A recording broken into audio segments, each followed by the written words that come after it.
జీవితకాలం బాగా పెరుగుతోంది. అందువల్ల డెమోగ్రఫీ అంటే సైన్స్ ఆఫ్ పాపులేషన్ జనాభా శాస్త్రము ఇప్పుడు ముసలి వాళ్ళను రెండుగా వర్గీకరించింది. యంగ్ ఓల్డ్, ఓల్డ్ ఓల్డ్ అని. అంటే ముసలి వాళ్ళలో కూడా యువ ముసలితనం, అలాగే ముసలి వాళ్ళలో ముసలి వాళ్ళు అని గతంలో వర్గీకరించింది. Young old and old old అని. 60 to 80 యంగ్ ఓల్డ్ అని, 80 and above ఓల్డ్ ఓల్డ్ అని వర్గీకరించింది. ఓల్డ్ ఏజ్ ఎప్పుడు వస్తుంది, వృద్ధాప్యం ఎప్పుడు వస్తుంది, ముసలితనం ఎప్పుడు వస్తుంది, వృద్ధులంటే ఏ వయసులో వాళ్ళని వృద్ధులు అనాలి. డబ్లిన్కి చెందినటువంటి Trinity College Institute of Neuro సైన్సెస్కు చెందిన శాస్త్రవేత్త ఇయాన్ రాబర్ట్సన్. సో ఈ ఇయాన్ రాబర్ట్సన్ 1984 నుంచి మానవ మేధస్సు పైన, మెదడు పైన ఆయన ఇతోధికంగా పరిశోధనలు జరుపుతున్నాడు. ఆయన చెప్పింది ఏంటంటే 1984లో తాను ఫస్ట్ టైం పరిశోధనలు మొదలుపెట్టినప్పుడు ఈ బ్రెయిన్ స్ట్రోక్ అంటారు. ఇప్పుడు హార్ట్ అటాక్ లాగా బ్రెయిన్ స్ట్రోక్ కూడా వస్తుంది. బ్రెయిన్ స్ట్రోక్ వచ్చిన పేషెంట్ల సగటు వయసు తీశాడు. ఎవరేజ్ ఏజ్ 72 years ఉండే. 99కి వచ్చేవరకు ఇది 82 yearsకు మారింది. అంటే 10 years పెరిగింది బ్రెయిన్ ఇంప్రూవ్ ఫంక్షనింగ్. 80 ఏళ్ళ వరకు కూడా మనిషి వృద్ధుడు కాదు, మనిషికి ముసలితనం రాదు. ఇది బయాలజికల్గా, సైకాలజికల్గా రెండు రకాలుగా. కేవలము సైకాలజీ కాదు, బయాలజికల్గా కూడా కాదు అంటాడు. కారణం ఏంటంటే ముసలితనము కూడా మానసికమైన ఫంక్షన్, శారీరకమైన ఫంక్షన్. సో మెదడును ఈ Ian Robertson human brain is also like a plastic లాంటిది. ఇది మనము ఉపయోగిస్తున్న కొద్దీ ఈ బ్రెయిన్ పనిచేయడం కానీ, దీని సామర్థ్యం కానీ, దీని స్వభావం కానీ, స్వరూపం కానీ మారుతూ ఉంటుంది అని చెప్తాడు. ఇది దేనిపైన మారుతూ ఉంటుంది ఆధారపడము అనేది అంటే మనం ఆలోచించడం పైన, మనం నేర్చుకోవడం పైన, మన అనుభవం పైన, ఎక్స్పీరియన్స్ పైన, లెర్నింగ్ పైన, థింకింగ్ పైన ఆధారపడి ఉంటుంది అని చెప్తాడు. అందువల్ల మనకు ఈ 3 అంశాలు ఎక్స్పీరియన్స్, థింకింగ్, లెర్నింగ్ గనక రిచ్గా ఉంటే, చాలా ఎక్కువగా ఉంటే వారు ఖచ్చితంగా వారి మెదడు మరింత ఆరోగ్యంగా ఉంటుంది అని ఆయన చెప్పేది. అంటే ముఖ్యంగా 50 years to 80 years మధ్యలో ఉన్న వాళ్ళు, వీరు 30 years of productive and active life ఉండగలుగుతుంది. దీనికి ఆయన 7 అంశాలు చెప్తాడు ఏం చేయాలని. సో 50 నుంచి 80 ఏళ్ళ వయసులో మీరు ఏమి చేస్తే మీ మెదడు షార్ప్గా ఉంటుంది, మీ మెదడు ముసలితనాన్ని దూరంగా పెడుతుంది, వృద్ధాప్యాన్ని దూరంగా పెడుతుంది అంటే ఆయన చెప్పిన 7 పనులు చేయాలి అంటాడు. మనం అందరము చేయగలిగే పనులేం కష్టం కాదు. ఒకటి physical exercises, physical activity. So activity బట్టి మన మెదడు సామర్థ్యం కానీ, స్వభావం కానీ, స్వరూపం కానీ నిర్ణయించబడుతుంది. అందువల్ల ఏరోబిక్ ఫిట్నెస్, ఫిజికల్ ఫిట్నెస్ అనేది చాలా కీలకం. మీరు వాకింగ్ చేస్తారా, రన్నింగ్ చేస్తారా, జిమ్కి వెళ్తారా, ఓ యోగా చేస్తారా, మీరు ఏమి చేస్తారన్నది పాయింట్. కానీ ఫిజికల్ యాక్టివిటీ అనేది మనిషిని శారీరకంగానే కాదు, మేధోపరంగా కూడా చాలా చురుగ్గా ఉంచుతుంది. ఇది మొదటిది. రెండవది మెంటల్ స్టిమ్యులేషన్. అంటే మనము థింక్ చేస్తే మన మెదడు పనిచేస్తుంది. ఇప్పుడు థింక్ చేయని మెదడు అసలు శరీరంలో ఏ అవయవమైనా మనం ఉపయోగించడం మానేస్తే ఆ అవయవం కాస్త పనిచేయడం మానేస్తుంది. సో మీరు అందువల్ల మనిషి మేధస్సుకున్న క్యారెక్టర్ ఏంటంటే దాన్ని ఉపయోగించాలి. సో మనం ఎంత ఉపయోగిస్తే అది అంతగా మనకు పనిచేస్తుంది, దాని సామర్థ్యం పెరుగుతుంది. అందువల్ల mental stimulation, you should think. ఎంత ఎక్కువగా ఆలోచించంటే బాధపడుతూ విచారిస్తూ కాదు, వైవిధ్యభరితంగా నీ మేధస్సును ఉపయోగించితే, మేధస్సును ఒక మంచి ఆలోచనలతో కనుక ఉపయోగిస్తే మెదడు ఆరోగ్యంగా ఉంటుంది. ఇది రెండవది.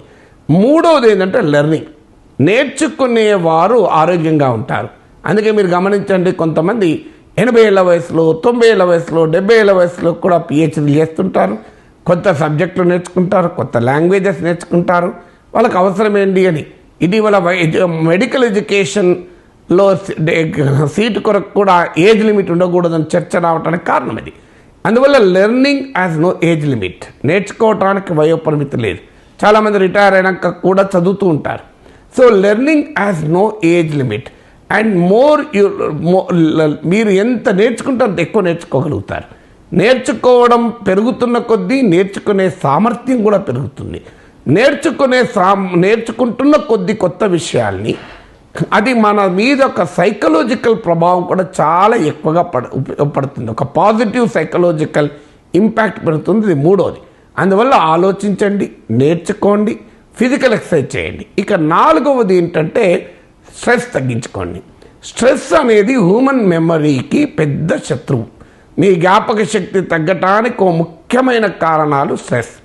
అది ఎక్కువ స్ట్రెస్ పడినా, ఎక్కువ కాలం స్ట్రెస్ పడినా కూడా మన మేధస్సు ఆరోగ్యం పైన అది చెడు ప్రభావాన్ని చూపుతుంది. స్ట్రెస్ అంటే చాలామంది అనుకుంటారు నేను 10 గంటలు పనిచేస్తే స్ట్రెస్, 2 గంటలు పనిచేస్తే స్ట్రెస్ కాదు అని. అది కూడా తప్పు. స్ట్రెస్ అనేది ఒక సైకలాజికల్ ఫంక్షన్. ఇప్పుడు ఉదాహరణకు మనకు నచ్చని పని చేస్తే తొందరగా ఒత్తిడి ఫీల్ అవుతాం. మనకు నచ్చిన పని చేసామనుకోండి అసలు ఒత్తిడే ఉండదు. ఇప్పుడు నాలాంటి వాడికి చదువుకోవడము, రాసుకోవడము, మాట్లాడుకోవడము ఎన్ని గంటలు చేసినా ఒత్తిడి ఉండదు. కానీ నాకు నచ్చని పని చేశాననుకోండి ఒత్తిడి ఉంటుంది.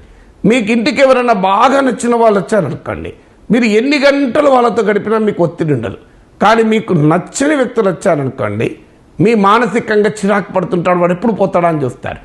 అందువల్ల హై స్ట్రెస్ తగ్గించుకోండి. లాంగ్ స్ట్రెస్, దీర్ఘకాల స్ట్రెస్ తగ్గించుకోండి.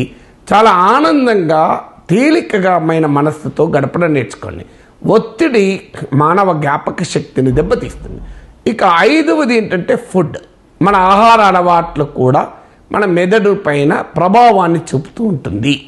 ముఖ్యంగా మీరు కూరగాయలు, పళ్ళు, చేపలు, ఫ్రూట్స్, వెజిటబుల్స్ అండ్ ఫిష్ ఇవి తిన్న వారికి మైండ్ చాలా షార్ప్గా ఉంటుంది అని కూడా ఈ శాస్త్రవేత్త చెప్తున్నారు. అందువల్ల కనీసం వెజిటేరియన్స్కి 2 ఉన్నాయి, నాన్ వెజిటేరియన్ కూడా 1 ఉంది, ఇబ్బంది ఏం లేదు. సో అందువల్ల నాన్ వెజిటేరియన్స్ అయితే కూడా మీరు ఫ్రూట్స్ తినండి, వెజిటబుల్ తినండి. మీ డయట్లో ఖచ్చితంగా ఆకుకూరలు, మంచి కూరగాయలు, అలాగే పండ్లు, సీజనల్ ఫ్రూట్స్ అంటే కాస్ట్లీ అనుకుంటారు, నాట్ నెసెసరీ. మీరు సీజన్లో వచ్చే ఫ్రూట్స్ తింటే కాస్ట్లీ ఏముండదు. అన్సీజన్ ఫ్రూట్స్ తింటేనే కాస్ట్లీ ఉంటుంది. సో అందువల్ల సీజన్లో వచ్చే ఫ్రూట్స్ తినండి, సీజన్లో వచ్చే కూరగాయలు తినండి, దాంతో ఆరోగ్యంగా ఉంటుంది. ఆరవది సోషల్ లైఫ్.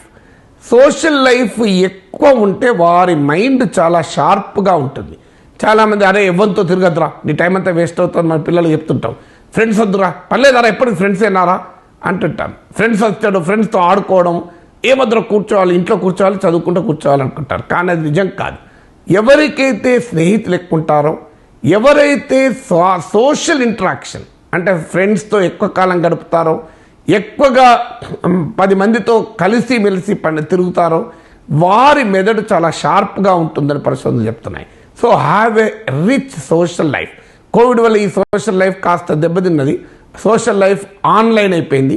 ఇప్పుడు కోవిడ్ తగ్గింది కనుక bring back the social life. తెలిసిన వారితో కలవండి, మాట్లాడండి, వాళ్ళ ఇంటికి మీరు పోండి, మీ ఇంటికి వాళ్ళు రండి, కలిసి ఎక్కడికైనా వెళ్ళండి. సో ఇలా ఎవరన్నా ఫ్యామిలీ ఈవెంట్స్ ఉంటే మిస్ కాకండి. So have a social life. అది ఆరవది. ఏడవది ఏంటంటే థింక్ యంగ్.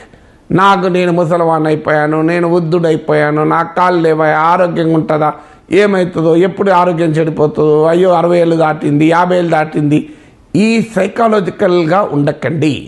మనిషి వయసుతో సంబంధం లేదు, మన నేచర్తో సంబంధం. సో ఐఎమ్ యంగ్ అనుకున్నప్పుడు మనిషి యంగ్ ఉంటాడు, ఐఎమ్ ఓల్డ్ అనుకునే భావన వస్తాయి. అందుకే కొంతమంది కుర్రవాళ్ళు పుట్టుకతో వృద్ధుడు అంటాడు శ్రీశ్రీ. సో వాళ్ళు కొంతమంది పుట్టుకతోనే వృద్ధులు ఉంటారు, దానికి ఎవరేం చేయలేం. సో అలా కాకుండా ఒక వయసు పెరుగుతున్న కొద్ది కూడా బీ యంగిష్.